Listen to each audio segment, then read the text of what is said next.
মিডফোর্ডে একজন ব্যবসায়ীকে দিনের আলোয় পাথর দিয়ে মারা হয়েছে, খুবই নৃশংসভাবে।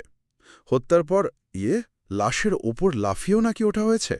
অভিযোগ উঠছে যুব দলের কয়েকজনের বিরুদ্ধে। বলা হচ্ছে চাঁদা দেয়নি বলেই এই খুন। পুলিশ কয়েকজনকে গ্রেফতারও করেছে, এমনটাই জানাচ্ছে উৎস। হ্যাঁ, এখানে একটা জিনিস খেয়াল করার মতো, এই বিশ্লেষণটা কিন্তু ঘটনাটাকে শুধু একটা সাধারণ ক্রাইম হিসেবে দেখছে না, বরং এটাকে একটা ধরুন চাঁদাবাজির যে সংস্কৃতি বা রাজনৈতিক ছত্রছায়ায় যে ভায়োলেন্স হয় সেটার অংশ হিসেবে দেখাচ্ছে। ওই যে ৫ই আগস্টের পর জুলাই বিপ্লব যেটাকে বলা হচ্ছে, তারপর বিএনপি নিয়ন্ত্রিত এলাকাগুলোতে নাকি চাঁদাবাজি, খুন এই ধরনের অভিযোগের কথাও উল্লেখ করা হয়েছে এই সূত্রে। হ্যাঁ, ঠিক। আর ঘটনাটা যে কতটা ভয়ঙ্কর সেটা বোঝাতে গিয়ে উৎস তো আইয়ামে জাহেলিয়াতের বর্বরতার সাথে তুলনা করেছে।